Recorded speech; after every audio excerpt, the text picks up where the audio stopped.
Hi, everyone. I'm Vladimir Dutif. We are watching all the news happening in the United States and around the world. Check out these monitors behind me. These are feeds coming into the CBS News Broadcast Center from all of our stations and affiliates around the country. If it's happening there, we're going to bring it to you live right here at CBS News 24/7. Let's begin. Syria's government collapses as rebels seize control of Damascus. What comes next, and how is the United States responding? New clues in the manhunt for the gunman who killed the UnitedHealthcare CEO. We're learning about his potential whereabouts and the multi-state search. Plus, Jay-Z responds to a damning new lawsuit claiming he raped a minor along with Sean Diddy Combs. We'll have details on the allegations ahead. This is CBS News 24/7.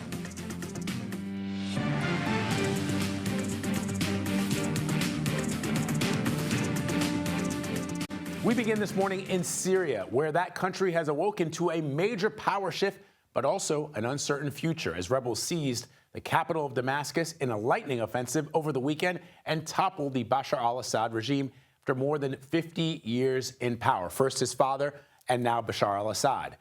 White House National Security Advisor Jake Sullivan told CBS Mornings the U.S. was not involved in the rebel uprising. We did not direct it. We were not supporting it. We were not part of it. But we have been part of a broader effort in the region and around the world to weaken Assad's backers. Russia is weaker, Iran is weaker, Hezbollah is weaker, and part of the reason that Assad has fallen is because of actions that President Biden has taken both in the region and with respect to supporting Ukraine. So the U.S. role in this was not direct in helping the rebels, but it was certainly present in setting the conditions for Assad basically to be left without the support of his major backers. CBS News senior foreign correspondent Elizabeth Palmer has more from Damascus, Syria. Liz, good morning. Good morning. I haven't been back to Syria in a decade. It used to be a nightmare of officialdom and bureaucracy to get in here, but today we just breezed across the border. There wasn't an official in sight, just a huge crowd of local men firing their guns in celebration. Even as Syrians cheer, they still can't quite believe it. Bashar al-Assad, the dictator millions feared, escaped to Moscow with his family, just ahead of the Islamist fighters who surged unopposed into the capital Damascus on Sunday. The only shots fired were in celebration. Abu Muhammad Jalani is the man who led this daring offensive. He spoke at the main mosque yesterday with words of reassurance. This is a victory for the Islamic nation, he said, and a new history for the region. Only 2 weeks ago, the fighters of Hayat Tahrir al-Sham began their dramatic sweep down the length of Syria. The Syrian army just melted away. Jubilant citizens tore down symbols of the old regime. A statue of the original dictator, Hafiz al-Assad, even became a sled. President Biden acknowledged the seismic political shift. At long last, the Assad regime has fallen. This regime brutalized and tortured and killed literally hundreds of thousands of innocent Syrians. The fall of the regime is a fundamental act of justice. It's a moment of historic opportunity for the long-suffering people of Syria. We've just crossed the Syrian border. Behind me, a crowd of armed men. No way to tell whether they are officially with the rebel group that's taken over here or just armed citizens. But the only gunfire that we're hearing is pure celebration. But these fighters pose a dilemma for America, which designates them a terrorist group for their affiliation with Al-Qaeda. That's all in the past now, says Jalani. Already, his men have liberated hundreds of prisoners from Assad's cruel and squalid jails. No one knows who is actually going to run the country or how, or whether a new wave of repression and reprisal is just around the corner. Bashar al-Assad's main backers, that is Russia, Iran, and Hezbollah, decided recently they just couldn't support him anymore. And so the regime simply collapsed with breathtaking speed. Back to you. Okay, Liz, thank you very much. We're going to check in with CBS News national security correspondent Charlie Daggett in the next half hour. You're looking at some live pictures right now coming into us from Syria, where you can see people are still out there celebrating the fall of the Bashar al-Assad regime, a war that has lasted for more than a decade, thousands of people killed. Once those Russian and Iranian and Hezbollah backers said that they could no longer support Bashar al-Assad, he fled the country and the government collapsed within essentially hours. So we're going to stay on top of this story and bring you more details when we speak to Charlie over at the Pentagon. Meanwhile, the search for the person of interest in the killing of UnitedHealthcare CEO enters a second week. The NYPD released new photos of the man they are looking for over the weekend. They also sent divers into the lake in New York Central Park looking for evidence not far from where they found the backpack that the suspect was wearing at the time of the shooting. Joining me now is CBS News correspondent Lilia Luciano. She's in New York City to talk more about this. So Lilia, we updated our viewers on that search of Central Park. What are you hearing about where investigators may have spread the dragnet? Well, Vlad, right now, investigators have been launched, and those from NYPD to Georgia, to Atlanta. They've arrived at a bus terminal, and throughout the day yesterday, they were reviewing video. Why they're there is because NYPD detectives believe that the person came from Atlanta, or at least came in a bus that originated in Atlanta all the way to New York City. They know that they believe that the person of interest after the shooting also headed to a bus terminal, to a Greyhound bus terminal north of here, about 7 miles up near the George Washington Bridge. And they know the person went into the terminal, this person that we've seen in many photos, who's either top or half of the face we've seen in multiple photos that have been revealed by police, but they didn't see him walk out. So they believe that he boarded another bus. Where that bus is or where he headed after, they still have not told us that they know.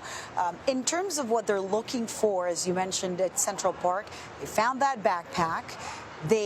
Police were hoping to find the murder weapon inside the backpack.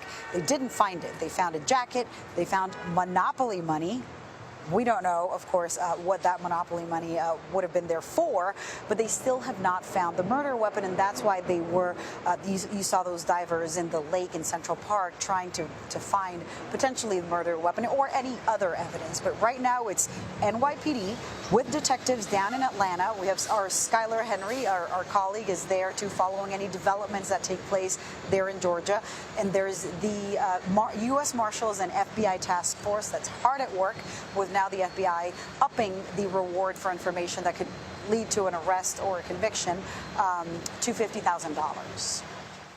All right, Lilia Luciano reporting for us this morning. Lilia, with all those important details, thank you very much. Appreciate it.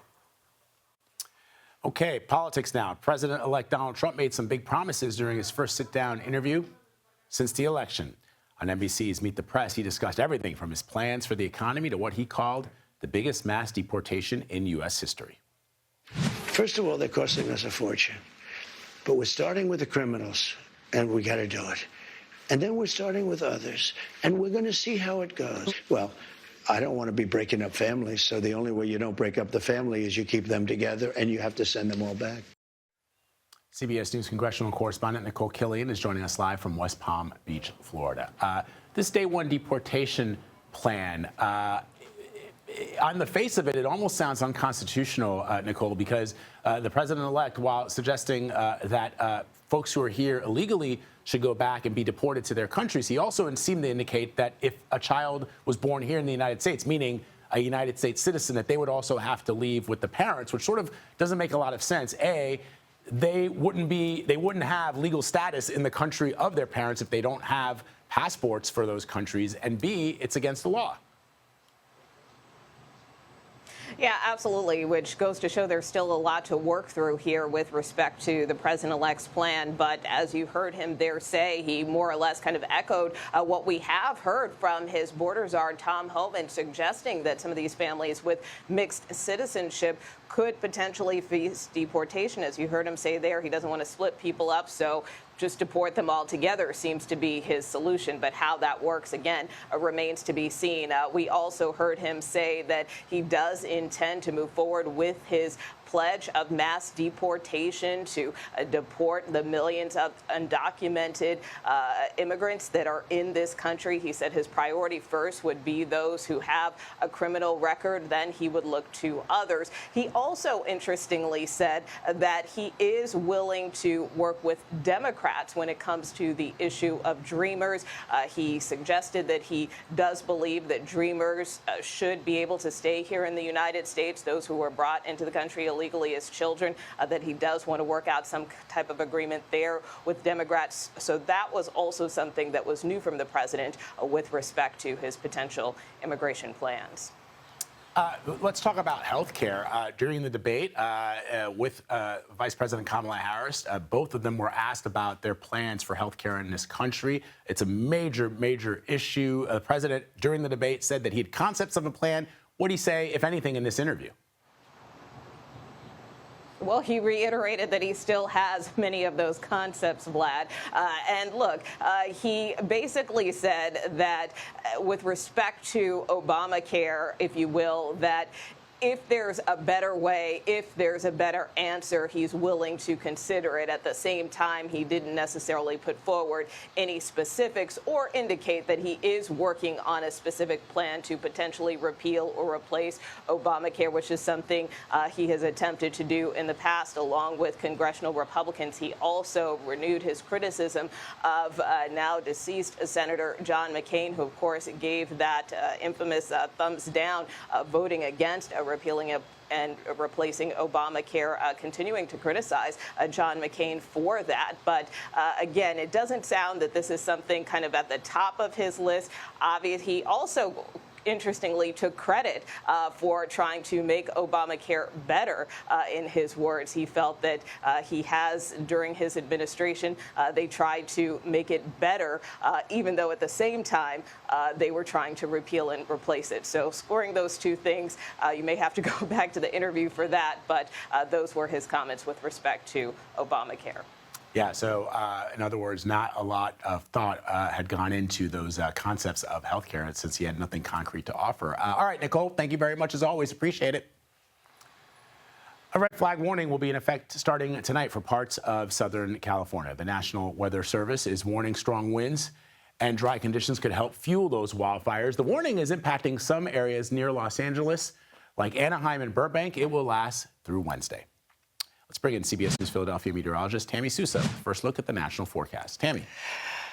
Oh, yeah. Dry and warm out west. Not so much in the east, though. Let's take a look at what's going on. We do have some rain that is on the way for the northeast. And this big batch of rain, this is the first of several that are going to come through the area. This is all rain. All the cold air stayed to the north. So this is rain and warmth that's making its way in our direction. That's something we're going to be keeping a very close eye on. Let's go ahead and take a look at what you can expect depending on where you live. We do have this huge trough that is going to be out to the west. We have warm air that is in our area, but things are going to shift up pretty quickly. That trough is going to move to the east. We're going to get the cold air here, and it looks like they'll have that warm air along with those red flag warnings out to the west. Let's put this in motion because look what happens. We have this system that's going to be coming through today, and then we have another one that's piecemeal tomorrow with rain up and down the eastern seaboard, and that's all the way down into the southeast. And then we get into Wednesday. Wednesday is when we see very heavy rain moving in. We could be measuring rain in inches, and on the backside of that, we have another Arctic blast and the lake effect machine turns on. We'll talk more about all this when I come back in a couple of minutes. Vlad? All right, Tammy, thank you very much. Coming up, a Boeing whistleblower reveals years of concerns over faulty airplane parts, the alarming details he disclosed, and how the company is responding. We're streaming CBS News 24/7.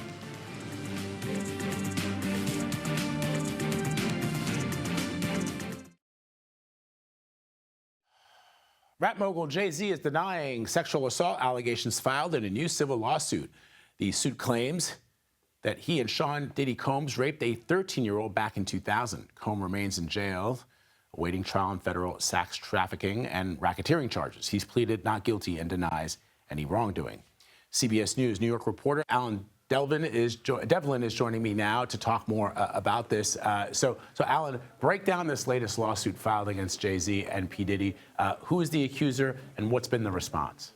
Yeah, so Vlad, this actually goes back about 24 years. We're going back to the VMAs that were actually hosted here in New York City. Right now, there is a woman claiming that she was forcibly raped at the age of 13 by both P. Diddy and Jay-Z, Sean Combs and Sean Carter. The storyline in the lawsuit alleges that she showed up to the VMAs in an attempt to get inside without a ticket that night. That's when she was approached by a limo driver, someone who said that he was an associate of P. Diddy's. This is all in the lawsuit, by the way. She got in the car, rides to an after party, and that's when she's running around the party. She says that she drank something from a waitress that gave her a glass, whatever it may have been. She drank it. She started to feel woozy. That's when the lawsuit says she went to go find a bed to lay down, and then she claims that Jay-Z and P. Diddy entered the room with another unidentified female celebrity and then took turns holding her down and forcibly raping her. That's when she says she was eventually able to escape that party. She ran to a gas station and called her father. Right now, she's suing for an undisclosed amount.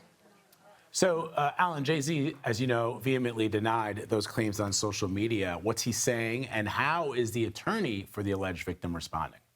Yeah, absolutely. Both Jay-Z and P. Diddy denied these claims in a big way. This is a statement from Jay-Z, a piece of that statement, I should say. He said, "These allegations are so heinous in nature that I implore you to file a criminal complaint, not a civil one. Whomever would commit such a crime against a minor should be locked away." He's saying he is so sure that he is going to come out on the other side of this one clean. He's asking for a criminal trial instead of a civil one. And then on the opposite end of things, the attorney that's actually filing this lawsuit, Tony Busby, he responded with a dueling statement, came right back at Jay-Z and had this to say, quote, "What he fails to say in his recent statement is my firm sent his lawyer a demand letter on behalf of an alleged victim, and that victim never demanded a penny from him. Instead, she only sought a confidential mediation. Since I sent the letter on her behalf, Mr. Carter has not only sued me, but he has tried to bully and harass me and this plaintiff. As far as the allegations in the complaint filed, we will let the filing speak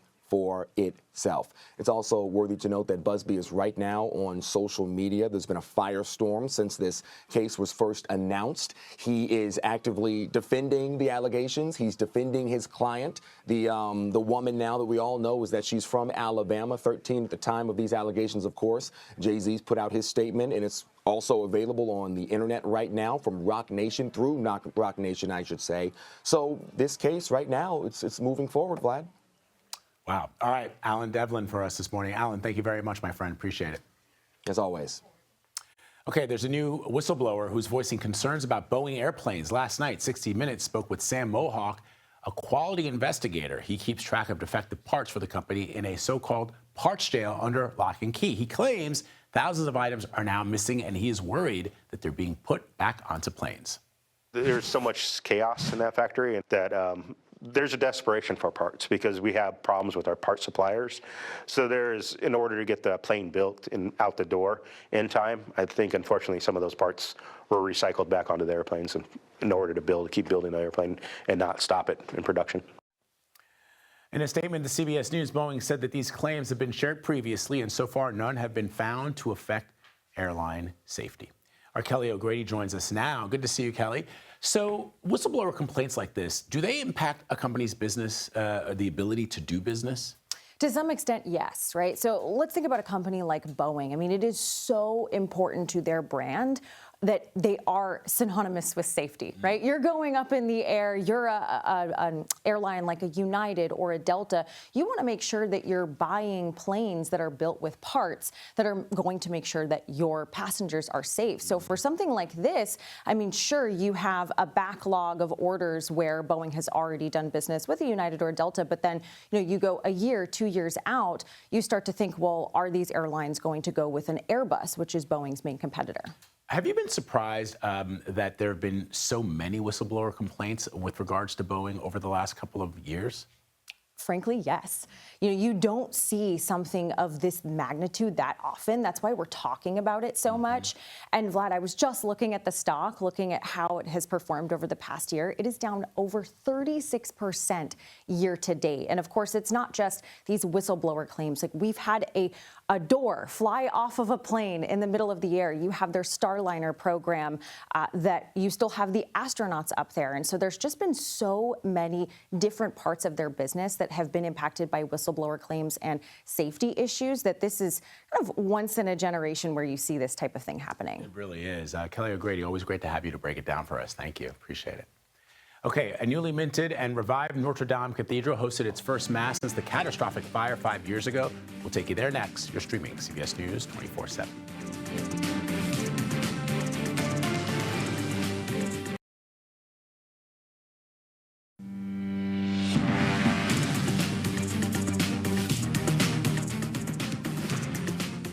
Here's a look at some of the top stories we're following for you. A New York City jury will consider a reduced charge today against Daniel Penny. He's the Marine veteran charged in the chokehold death of a subway rider. The judge dismissed the manslaughter charge against Penny last week when the jury said it was deadlocked following nearly 3 days of deliberating. Now, they will consider a charge of criminally negligent homicide, which carries a maximum of 4 years in prison. And this morning in New Jersey, a pretrial conference is underway for the wife of former Democratic Senator Bob Menendez. Nadine Menendez is facing the same bribery and corruption charges as her husband. Prosecutors say the couple accepted hundreds of thousands of dollars in bribes in exchange for the senator helping foreign governments. Former senator was found guilty on all counts in his own federal case last month.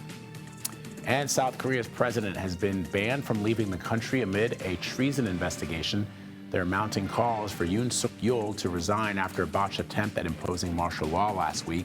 He was nearly impeached over the weekend but survived after ruling party lawmakers boycotted the vote. I want to turn back to our top story this morning. Over the weekend, rebels seized the capital, Damascus, of Syria and toppled the Bashar al-Assad regime after more than 50 years in power. Russian state media reports that Assad has since fled to Moscow, where he's been granted asylum. Our partners at the BBC are on the ground near the Lebanese-Syrian border. Let's watch. We saw so many people queuing at the border there to get across into Syria yesterday. Is that flow of people continuing today? There's a flow in both directions. There was a flow in both directions yesterday, and there's still a flow in both directions today. But now, the more prominent, the more striking movement is the movement of Syrians who are trying to get into Lebanon. And I don't know if you can see behind me in the dark all the reinforcements sent by the Lebanese army to deal with the situation. Apparently, of course, Lebanon is trying to limit the number of Syrians it allows in. It has been trying to do that for a long time, even before the downfall of the regime of Bashar al-Assad, and it is still doing that now. But there are many Syrians who have lined up behind this border crossing and who have been trying to get into Lebanon. Lebanon, again, there's a near political consensus here that Lebanon needs to find a way to deal with the burden of so many Syrian refugees in the country. This has been a brewing kind of political issue, social issue also, for quite a few years. And right now, this new movement of Syrians into Lebanon is posing a challenge for the Lebanese security forces and the Lebanese army. But Rami, let me just double check. You say the more obvious flow today is people coming out of Syria into Lebanon. Am I correct? That's what you said? Yes. Yeah, yes. So why? Tell us more about why it's happening in that direction, or the greater number in that direction.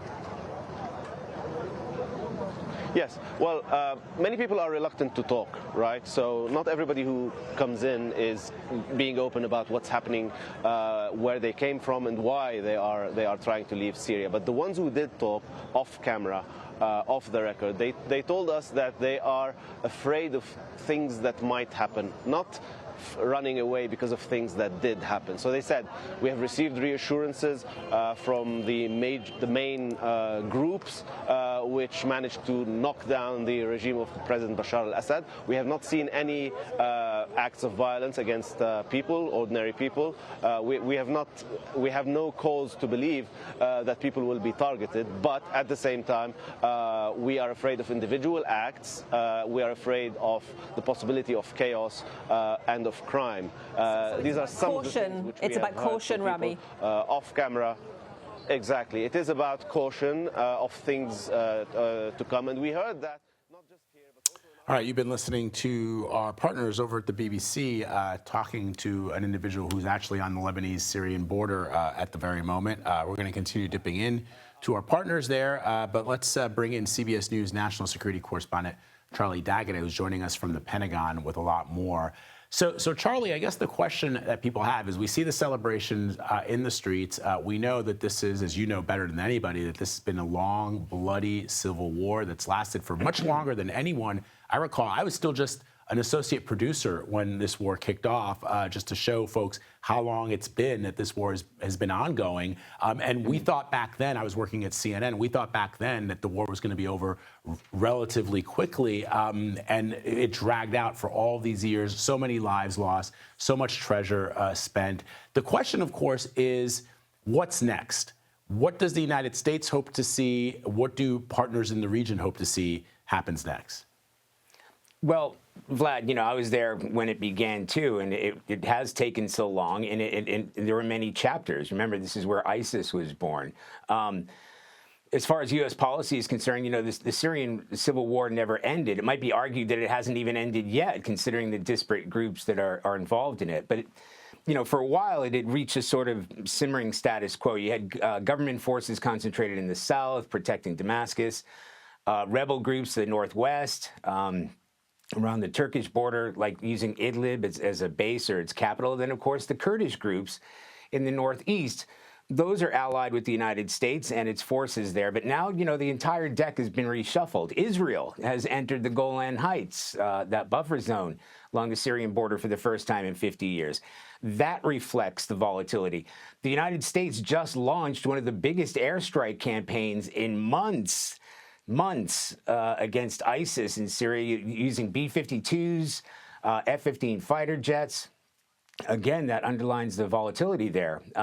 We've already had reports from my colleagues on the ground of fighting between various factions. For example, there are elements within the Turkish militias who are sworn enemies of elements of inside the Kurdish SDF. So the leader, the main Islamist group, is still on the U.S. and UN terrorist list. Then there are scores to settle with members of the former regime, as you saw in that report. There are a lot of people that are going to be scared of reprisals. And this is the same kind of environment that gave rise to ISIS. So, you know, after the honeymoon, after the celebrations, expect some jostling for power and territory.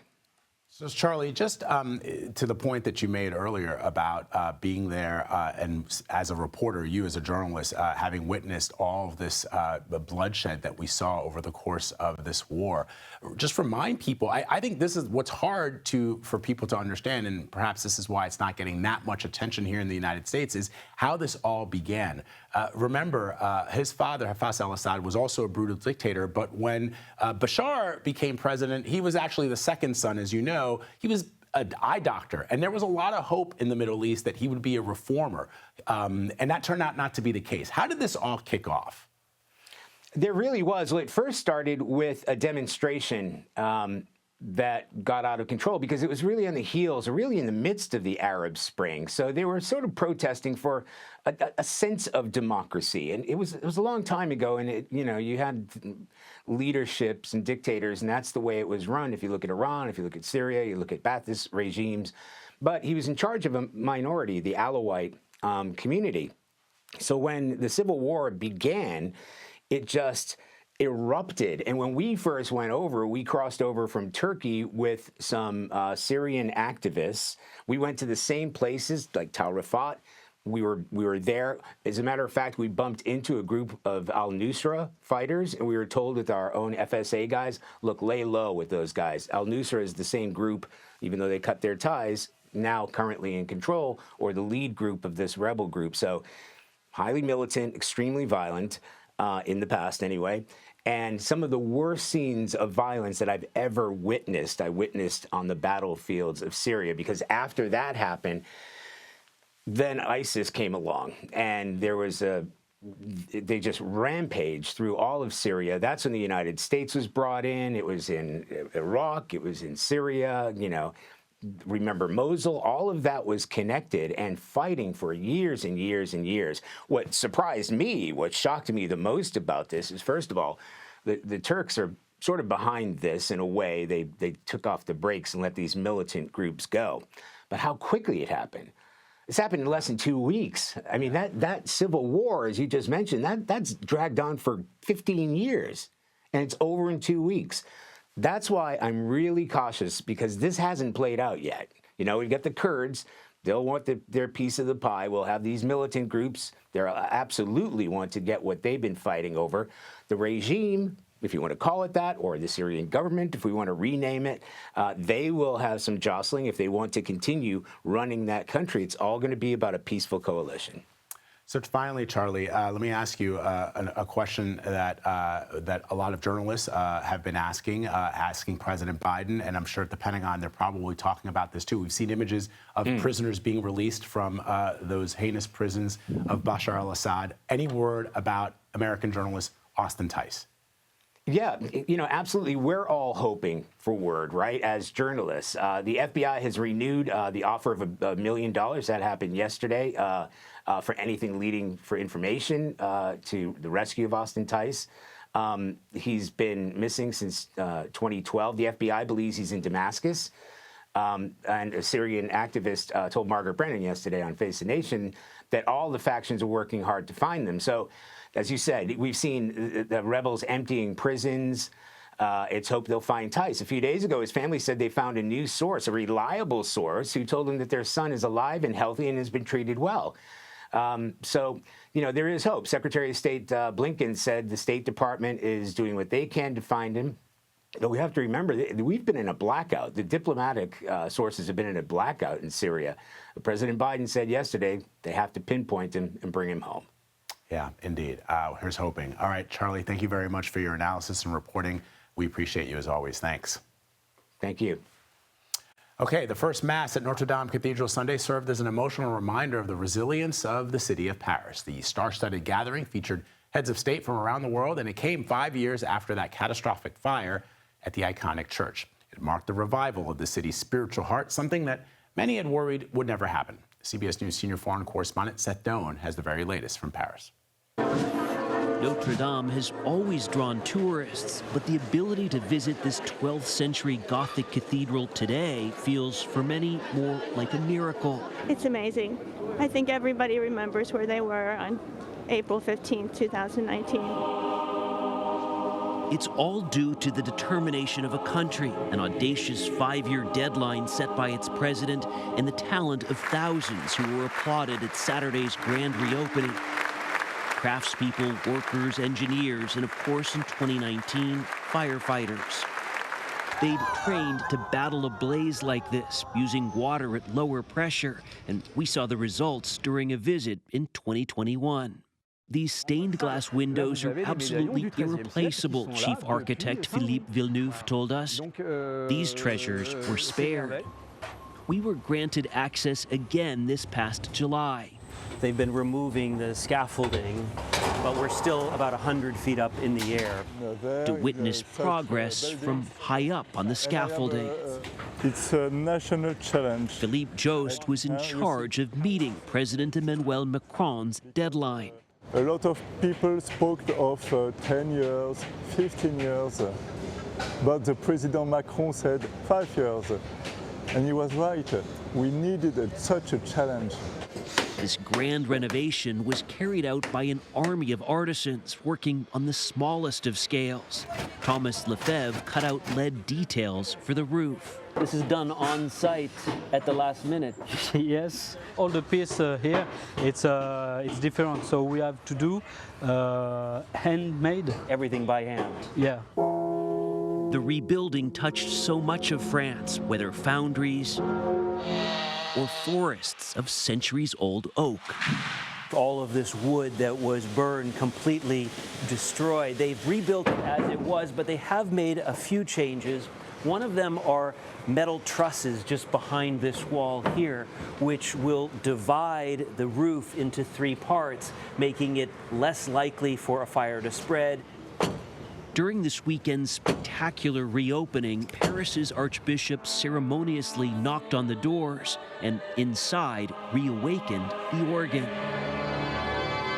In July, we asked Philippe Jost to imagine how he might feel.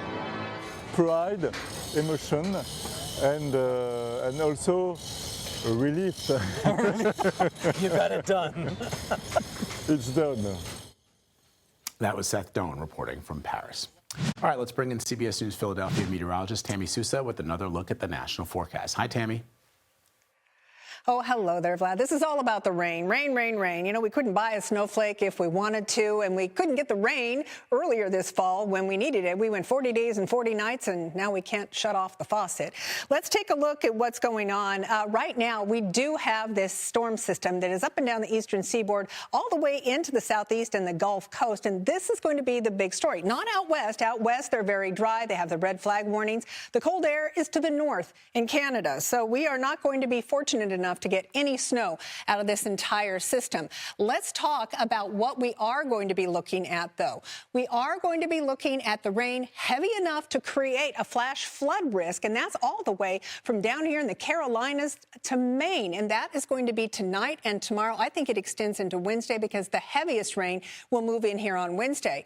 So look at these shades of red and purple and even the blue. That's where we're going to see 1, 2, 3, 4 inches of rain. Places like Boston could pick up 2.5 inches of rain, all the way up into Maine, nearly 2 inches of rain. New York, Philadelphia, over an inch of rain. We head on down into Baltimore, over an inch of rain, and then we get down to the Gulf Coast. Look at this. We're dealing with rain amounts that could be 2, 3, 4, 5, even 6 inches of rain at the back end of this entire system. Now, I have to tell you, following this one, we get a bigger system, and I think that there is going to be a concern for more flooding come Wednesday and into Thursday before some very cold Arctic air makes its way into the area. And how cold are we talking about? Well, look at this. For today, we'll be about 54 in New York City. That's above average. But look what happens. We're going to be dropping 53 tomorrow. We'll go to 62 Wednesday with the heavy rain, and then by Thursday, look at that cold air, 38 in New York, 22 in Detroit, 33 in St. Louis. Vlad, back to you. All right, Tammy, thank you very much. The nominations just dropped for this year's Golden Globe Awards. Did your favorite movie and show make the top of the list? We're going to find out next. You're streaming CBS News 24/7. The nominees for Best Performance in a Stand-Up Comedy or Television Special are The 2025 Golden Globe nominations are out. The show will award the best and brightest in film and television this year. Some of the most nominated works include Wicked and Emilia Perez. Let's bring in Fandango managing editor Eric Davis to talk about some of these nominations. Good to see you. Good to see you. All right, so let's look at the movie's best drama categories. We're going to put it up here, and so we can have a chat about them. Let's see them. Here they are. All right, The Brutalists, A Complete Unknown, Conclave, Dune Part 2, Nickel Boys, September 5th.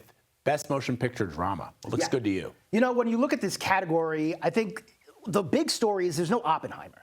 There's no film that's just going to run away with it this year. I think if there was a front runner, maybe Conclave. It's the film that has, you know, it's meticulously well crafted, a veteran ensemble. It's got a subject matter. They're picking a new pope, which has global appeal. Yeah. You know, when you have 334 voting members from across 85 countries, you know, subject matter like that is very appealing. So I think that has a good chance. But A Complete Unknown. I was going to say, there's a lot of boomers who vote for these categories. And Bob Dylan biopic seems kind of like, just like a man, what was the Johnny Cash? Walk the Line, right? And Ray. Those films do really, really well in a category like this. Yeah, and you know what's interesting about Walk the Line? Same director, James Mangold, who did A Complete Unknown. That film was in the musical comedy category, and it won, and Joaquin Phoenix won. This one is in the drama category, still nominated, but it just goes to show you the strength of the film and Timothée Chalamet's performance, which I think is outstanding. I think it'll be between him, probably Coleman Domingo for Best Actor. The film that Coleman's in, Sing Sing, probably the biggest snub in this drama category. All right, let's take a look at comedies. Let's put up that. Okay, so I don't know why Nora's in there, because I don't think it's a full-on comedy, but perhaps Challengers, Emilia Perez, A Real Pain, The Substance, and Wicked. I sort of feel like Honora, Emilia Perez, and Wicked are the ones to look out for. What do you think? Yeah, I think you have dueling musicals, which is a lot of fun. Yep. This is a year with heavy on music-driven movies. But yeah, I mean, Wicked versus Emilia Perez is nice. And they're both very different. You know, Wicked is sort of this standard adaptation of a Broadway musical. Emilia Perez is a crime thriller that it's a musical. So very unique in that way. And then Honora slides in there as, I think, a fan favorite. Everybody's sort of rooting for Mikey Madison to be the Cinderella story in the actress category. So I really like it. I think this is actually the only category where every film is certified fresh on Rotten Tomatoes. And so they're all really strong here. And the substance also, the rare horror movie to get in here. That's right. So I'm looking forward to this category because it's going to be a tough one. Let's talk about television and best TV drama first. Let's look at those. So we got Day of the Jackal, The Diplomat, Mr. and Mrs. Smith, Shogun, Slow Horses, Squid Game. First of all, I thought Squid Game came out, feels like it came out during the pandemic. So why is it on here now? You know what's interesting? This is for the new season of Squid Game. Oh, that nobody's seen yet. Nobody's seen that. I guess except the voting members have seen it. So that's hilarious. Okay. So I got to think that this is going to be Shogun all the way. You know, you want to think that. I mean, Shogun just demolished at the Emmys. Yeah. It's a fantastic show. Again, multiple nominations here. So I like Shogun. I mean, but Squid Game is that wild card because it won a lot for its first season. That's so right. Obviously, they're seeing something in this season, too, that we haven't watched yet. So it could be a Shogun versus Squid Game. The Diplomat is very well loved. So, I mean, any one of these, Slow Horses, a lot of people like that. Yeah. So, but I think Shogun. I also love Mr. and Mrs. Smith. I love The Diplomat. They're all really great. These are all. This is a very tough category. Always good to have you here on set, my friend. Thank you very much. Thanks a lot. Good to see you. You can watch the 82nd Annual Golden Globes, hosted by Nikki Glaser, on Sunday, January 5th at 8 p.m. right here on CBS and streaming also on Paramount+. Okay, still ahead, the largest contract in professional sports history. Details on the massive deal outfielder Juan Soto reportedly made with the New York Mets. You're streaming CBS News 24/7.